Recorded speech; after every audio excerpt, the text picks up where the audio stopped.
আসসালামু আলাইকুম এভরিওয়ান। গ্রামের বাড়িতে বেড়ানো শেষ করে এবার ঢাকা যাওয়ার পালা। আর আমরা হচ্ছে আমার শ্বশুরবাড়ি থেকে একটা ডাইরেক্ট ভ্যান নিয়ে নিয়েছি বাস স্ট্যান্ডে যাওয়ার জন্য। আর আমার শ্বশুরবাড়ি থেকে বাস স্ট্যান্ডে যেতে এক একজন হচ্ছে 20 টাকা করে ভাড়া। আমরা এই আঁকাবাঁকা পথটা দিয়েই আর কি যাব। আর এই রাস্তাটা হচ্ছে আমার কাছে খুবই ভালো লাগে, দুই সাইডে অনেক গাছপালা আর গাছগুলো দেখতে এত ভালো লাগে। আর আঁকাবাঁকা এই রাস্তাটা দিয়ে ভ্যানে যেতেও খুবই ভালো লাগে।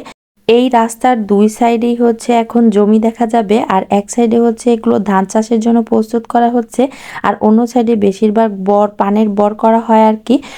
এই তো আমরা বাস স্ট্যান্ডে এসে গিয়েছি, আর এখানে টিকিট কেটে বাসের জন্য অপেক্ষা করছিলাম। আর ইমতিয়াজ তো দোকান দেখেই এটা খাবে সেটা খাবে বলছিল, তো অনেক কিছু কিনে খাওয়া হয়ে গিয়েছে, এর মধ্যে বাসও চলে এসেছে।